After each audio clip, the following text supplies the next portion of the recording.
Hello and welcome to Mrs. Oski's Algebra 2 lesson. This lesson covers Chapter 4, Section 3. Our learning target for today is I can write an equivalent expression, simplify it, and state the domain. So we're given a rational expression here in example 1. And what we're going to do is we're going to write an equivalent expression to the expression given. And the way we're going to do that is to factor it first. So over in our success criteria over here, step 1 is to factor completely.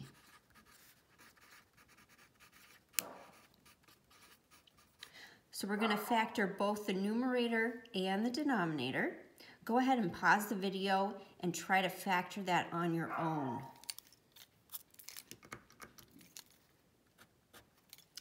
So after you factor it, you would take this top one and factor that. So you're going to take this x squared, that becomes x and x. X times x is x squared. And now I'm looking for factors of positive 1. So what multiplies to positive 1 but adds to positive 2? So that would be 1 times 1. 1 times 1 is 1, but when you add those, 1 plus 1 is 2, this middle term. Now I'm going to factor the denominator here. So I notice that each of these terms has an x. So I'm going to take that x out, factor it out. So I'm left with x squared minus 2x minus 3. And I'm factoring completely. So I notice that this can still be factored further. So I'm going to go ahead and write down that numerator again. I'm going to bring down this x here. And then I'm going to find the factors of negative 3 that add to negative 2. Again, x squared is x times x.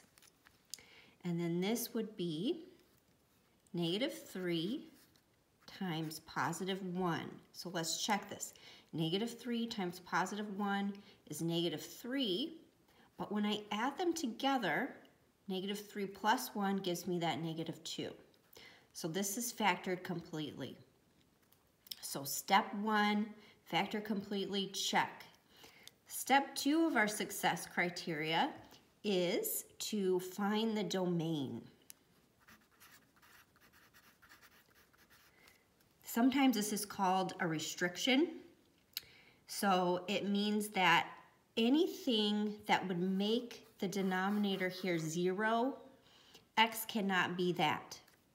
So anything that you could replace x with that would give you a 0 denominator, that is your domain. So that would be x cannot be 0, because if I put a 0 in for this x, I have 0 times this. Anything times 0 is 0. And you cannot have a 0 as your denominator.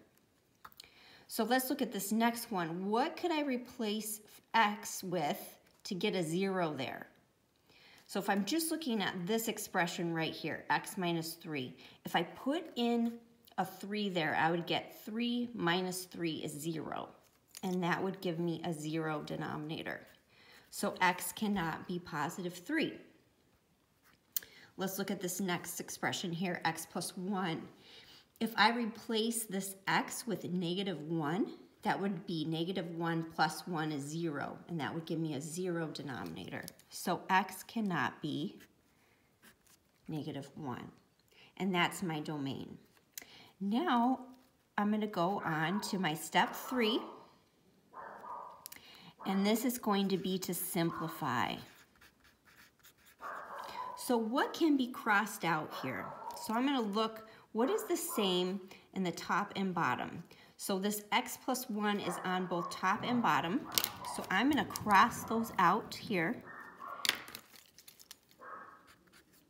And then that leaves me with x plus 1 over x times x minus 3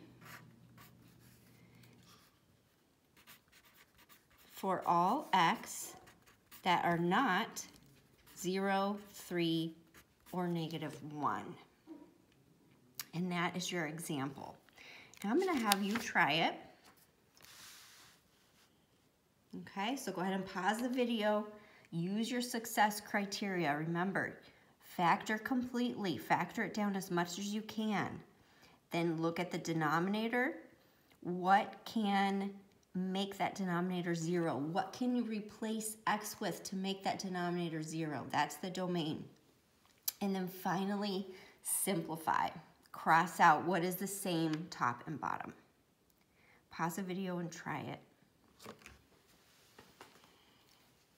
All right, so I'm going to factor completely first. So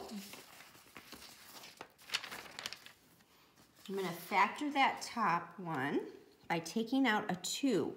I can divide both 4 and 6 by 2. That is your common factor, so I'm going to pull that out. And what's left over after I divide by 2, you would have 2x plus 3.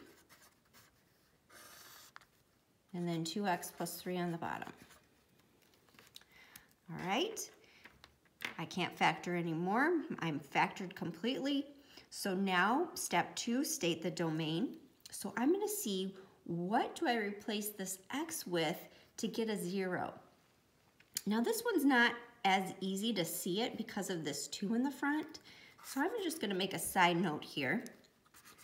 2x plus 3, what makes x 0? What would equal 0? So now I'm going to solve for x. So I'm going to subtract 3 from both sides. And then divide by 2. So x cannot be -2/3, and that's your domain. And if you wanted to check it, you could plug in that -3/2 into x, and that after you multiply here and add the 3, that would give you the 0 that you were looking for. So there's your domain. Now I'm going to simplify. So cross out what is the same top and bottom, and that leaves you with the answer of 2. So 2 for all x not equal to -3/2. All right, let's try another one. Go ahead, pause the video, try this one on your own. Okay, so I'm going to factor completely. So I'm going to pull out a 3 from the numerator because 3 is the greatest common factor between these two terms. 3 can divide into both 3 and 12.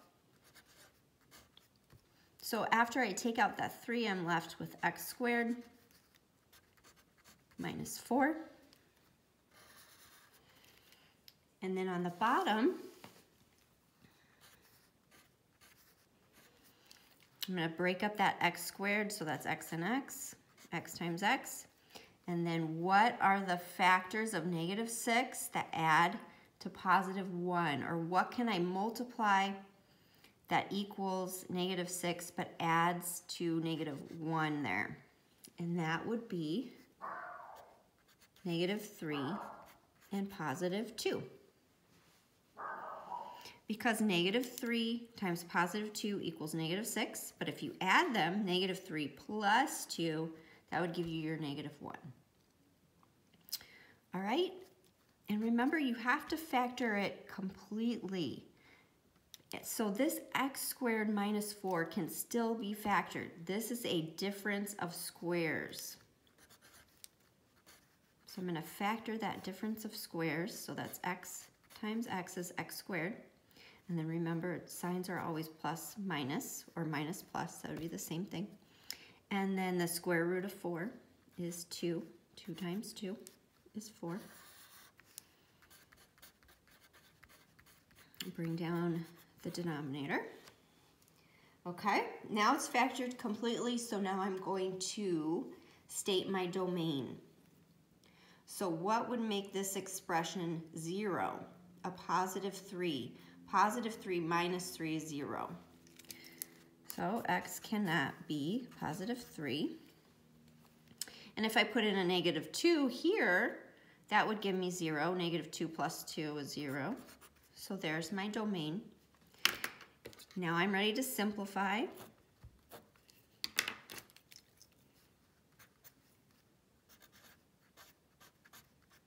can write down my answer, put it all together.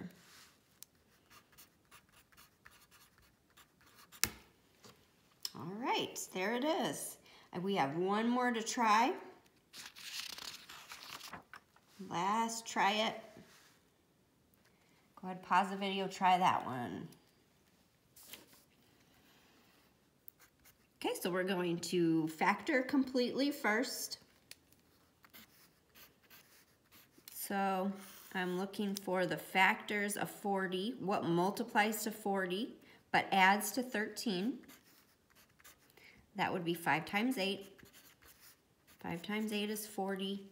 5 plus 8 is 13. So we're good to go there. And then the bottom, x times x is x squared. Now we're looking for factors of negative 35 that add to negative 2. That would be positive 5, negative 7. And then I'm going to state my domain. X cannot be negative 5 or positive 7. Simplify it down. Final answer, x plus 8 over x minus 7 for all x not equal to negative 5 or 7. Hope you enjoyed the video.